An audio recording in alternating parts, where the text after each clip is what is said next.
Well,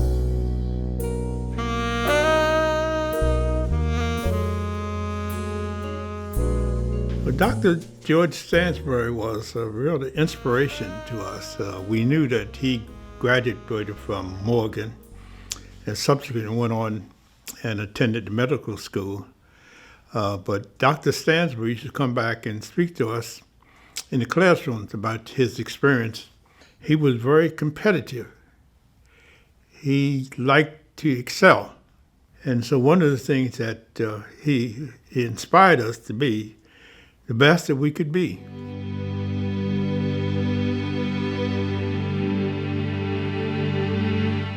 Service to the community was and is the lasting legacy of the Stansbury family. His father, of course, having been very prominent in the community, he was instrumental in getting this school, because there weren't any schools in the county for black children. And he was one of the leaders in getting this school. We couldn't go to the library. We'd had to use the library in our schools. And Mr. Clayton Stansbury was one of the ones who made a way for us to be able to go to the library, the public library. So having had his son grow up and then come back as a community doctor, everyone was very pleased. Mr. Clayton was the type of person that sort of helped your own, the other adults to know how to back your children and to just keep them lifted up so that they would know each generation things are going to get better, but we got to keep working at it in order for it to become something in the end. One of the ladies that used to work in the office used to call his mother J. Hoover, because they said that she knew everything. She was in charge.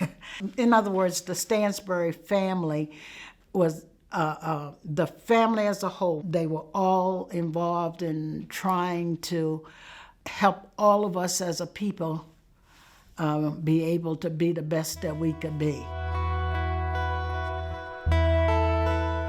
When he went to Howard University Medical School, one of his teachers, it was Dr. Charles Drew. Dr. Charles Drew founded blood plasma. And so Dr. Stansbury, well, he was a student of his there, but he was actually sort of a lab assistant. He would work in the lab. Well, Dr. Stansbury's expertise was so excellent that it was known throughout the county, as well as other counties throughout Maryland. And his reputation preceded him. And everybody in the community was happy that we was getting a black doctor, and they was just thrilled. And his office would stay full from morning to night.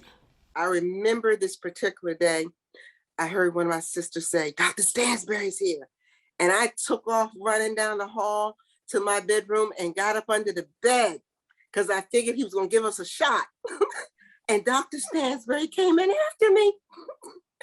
And he got down on the floor and he said, my nickname was Veenie. He said, Veenie, come on. And he reached and grabbed my leg and pulled me from up under the bed. He was very personable and had a wonderful sense of humor. After graduation, I worked at Hartford Memorial Hospital as an orderly. And that's when I first worked with Dr. Stansbury. He had people from all races and he had a large practice. I think it was his manner, the way he carried himself. And he listened, and I think that's what people like. He would listen to what you had to say. I remember most his kindness. And I remember, I guess, by having gone to him all of my life, the day that my grandmother died, and he came to the house and he knew that we were very close, and he sat down to talk to me about what was going to happen to her. And I was happy that he sat down to do that. I remember my dad talking about was that Dr. Stansbury was a very good physician and was a perfectionist. As a matter of fact, it was often told that his handwriting, and it was like a work of artistic beauty, which is not exactly or even remotely how you think of doctors' writing. When you went into his office, he would make you feel that he really wanted to help you. And make you feel at ease. Yes, he would make you feel at ease. He would see you at night, even when he closed, and you go and knock on his door. You would tell you to come to his back door and knock on the door, and he would see you, whether you had money or not. It wasn't about the money. It was about taking care of the patients that he was seeing. I don't know how Dr. Stansbury survived because, and it wasn't but $5 or $10 or $5, I don't know what it was, but whether you had any money or not, you could go to Dr. Stansbury and he would see to you. And I'm sure half of Havre de Grace owed him money. He believed that there was nothing blocked in your way. And if there was something in your way, there were people there to help you. At one time, there were 4 of us in college, and my parents did not have a great deal of money. We'd go knock on his back door to his office and say, "Doc, the semester's over. We're going to start a new semester. I need a book, and it costs like $35. And he just tell you, go out and tell Shirley. Shirley Lilly was the secretary. Tell Shirley, and Shirley would write you a check. Dr. Stansbury and his family were instrumental in helping my brother go to college. My brother went to the University of Maryland down on Eastern Shore, Princess Anne, and they were very instrumental in helping him to go to college and stay in college. Dr. Stansbury embodied the giving you that calming feeling that whatever happens, he's going to be there. He's going to do whatever is necessary. And then you didn't have to fear whatever was to come because you could always call on him.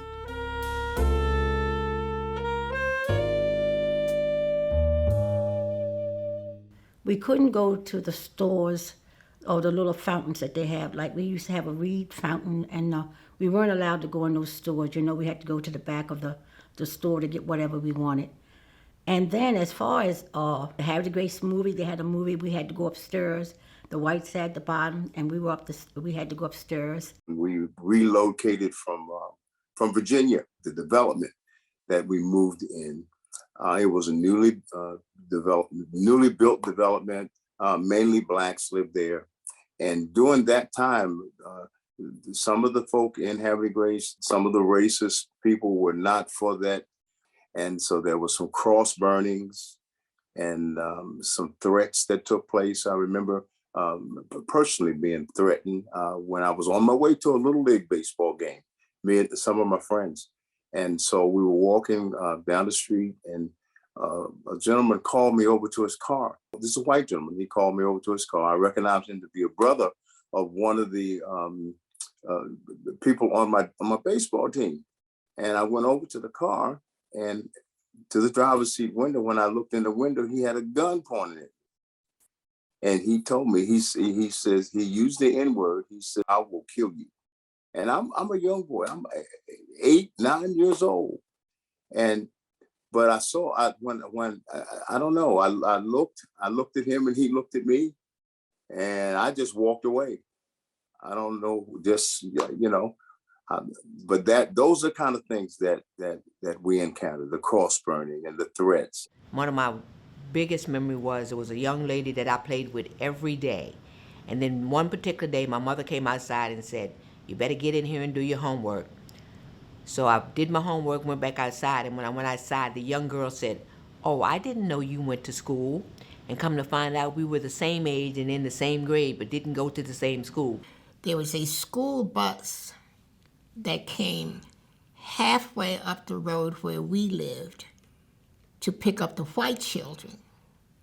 But we had to walk 2 miles in order to catch a train to come to Havre de Grace, to high school. I went to Morgan in September of 1944, graduated in 1948.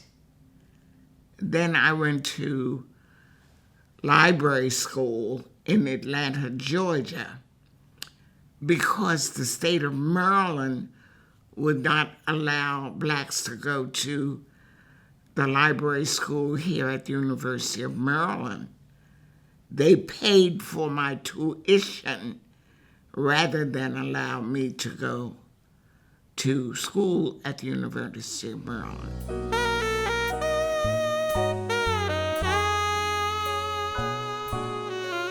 Dr. Stansbury graduated from the Havre de Grace Colored School in 1939.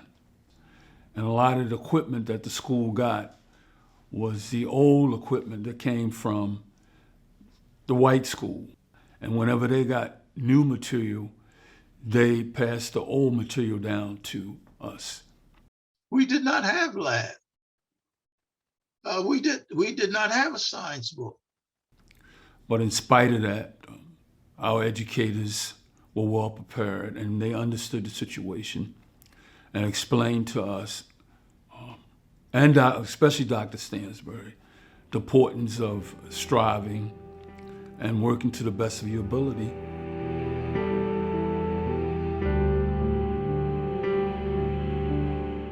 Oh yes, certainly the healthcare in itself, you did not have the doctors to go to advise you and give the necessary support in terms of health services that the white community had.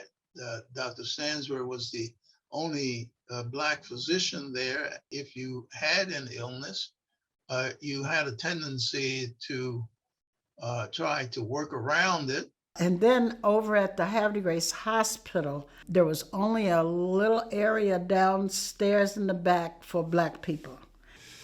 It was a colored ward who had limited materials, limited supplies. And the white ward had all the supplies that they needed. Black patients were only allowed on the first floor, and white patients were on the upper level. And if there wasn't any room on the first floor, they left them in gurneys on the first floor. They would not, even though there was room on the second floor for the patients. But we were only allowed at Dr. Stansbury on Revolution and Stoke Street. I knew that that was the only doctor that, being a Black child, that I could go to, regardless of the fact that around the corner from me, the whole street, Union Avenue, was loaded with doctors. If it had not been for Dr. Stansbury, Black people in Havre de Grace, there would be services and things that we would never have had or been offered. I think it was really important and valuable that Havre de Grace had a well-respected, well-educated African-American general practitioner, because obviously the care that they were going to get at that historical time, it wasn't equal but separate, it was less than equal. So they were very fortunate to have Dr. Stansbury there. He was the ultimate general practitioner, as they were then. They took all comers, they listened to their patients, they cared about their patients. So Dr. Stansbury was the one who really helped us come through that trying situation that we had during that period of time.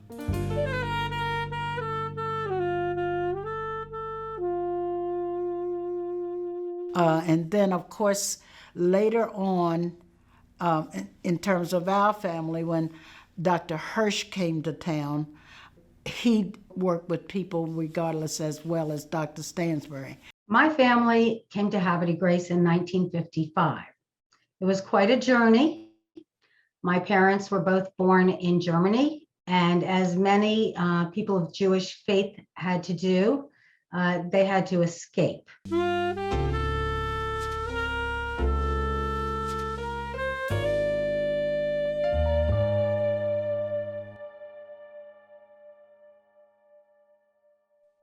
When my father heard about the idea that he should have a segregated practice, he just rejected that idea. He just couldn't even understand it. I think he was just appalled that this could exist in this country that he had come to as the land of freedom. And my dad, from the time that he arrived, had an open policy, open waiting room, no special hours, no special waiting rooms, everything equal. There was actually a separate delivery room for African Americans in the hospital. And my dad said to Dr. Stansbury, this is just wrong. We shouldn't have a separate delivery suite for African Americans. And he said to George, he said, you have to help me. We have to change this. And Dr. Stansbury said to my dad, Hirsch, and he just called him Hirsch, I can't help you. I can't do that. You have to do it yourself. The story I'd like to share, which may explain a little bit about why Dr. Stansbury didn't feel empowered to make the change, really came to light. And I just recently reread this in my dad's book, which is called From Exile to Life. The cross they burn is ours. At the last city council meeting, one was witness to a moving demonstration of citizen complacency, apathy, and plain disinterest in the welfare of active and interested fellow citizens of our town. Dr. Stansbury, a well-known African-American medical doctor and active fellow citizen of Havre de Grace, brought to the attention of the council and all of the onlookers at the meeting the incident that had occurred several days before, when a cross was burned at his residence. The cross burning was the kind that we have read about before as being the work of the infamous Ku Klux Klan. It is most regrettable that we here in Havre de Grace allow our residents to suffer the indignities wrought by the fanatical Klan. Dr. Stansbury made reference to this incident first and foremost in his speech, but this was only part of what he had to say. He brought forth facts, perhaps unwelcome to many, of the continuous indignities that he and members of his race must suffer. The good doctor pointed out the ghetto-type housing that is offered to Negroes here, the slums and semi-slums, the few opportunities for good-paying employment, the unhappy problem of segregation that remains only partially solved, and this only because of the Supreme Court rulings. It is high time that all Americans put aside their prejudices and begin to realize that a large segment of our population that is Negro is entitled to full rights and all privileges as American citizens. So I think Dr. Stansbury's experience mirrored what many of us went through, and we went through it like it was not ours to own. All of the ills of the society and the manifestations of people thinking that you're less than you are, if we don't own it, then it doesn't matter.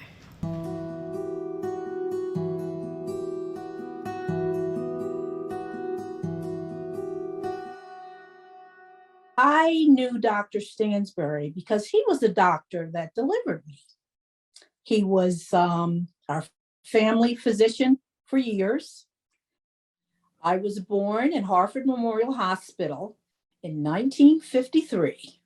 And my situation was I was born as a premature baby, and I had difficulty breathing when I was born. And there was no access to incubators at Harford Memorial for the Black babies. So I was sent to Johns Hopkins Hospital, and I stayed there until I recovered enough to be sent home. My situation wasn't as dire as the situation for the Stamps baby. So even though I didn't get the care that I needed there at Harvard Memorial, there wasn't a bad outcome for me. She lived over in an area called Port Deposit, Cecil County, maybe about 15 miles from here. When she went into labor, her husband notified Doc, and they brought her over to the hospital. And there, Patricia was admitted to the segregated unit, but there was an urgent emergency delivery. The delivery wasn't going as expected.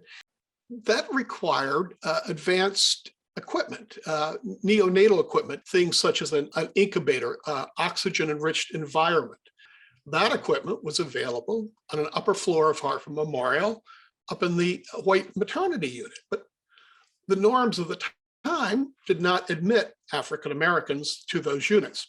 Dr. Stansbury certainly would have been her advocate that difficult night, but eventually a white nurse, Mr. Stamp said, took baby Carlos and rushed him to the upper floor of the hospital, but it was too late. Carlos had passed away. Well, on this troubling night, Patricia will also die. After the baby died, Pat simply needed the proper oxygen equipment when our lungs collapsed. The equipment that they finally brought to Dr. Stansbury on the floor wouldn't even work. Within a few days, they were laid to rest at a cemetery in northern Harford County. Mr. Stamps initiated a lawsuit. He wasn't looking for compensation for the loss. The compensation he was looking for was for the hospital to integrate. Well, of course, a suit worked its way through the judicial system, and this was a very complicated process. During the lawsuit, Dr. Stansbury was being blamed for my wife's death, and I knew for a fact it wasn't his fault. And 1 year before the nation changed, and things like Medicare and Medicaid and the civil rights bills came along, Harford Memorial settled the suit, agreeing to integrate the hospital.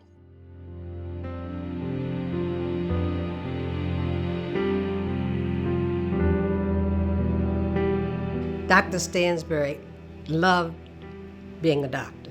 He was the knight in shining armor because we could not get the kind of care that we needed in other places. A lot of us may not be alive if it hadn't been for Dr. Stansbury.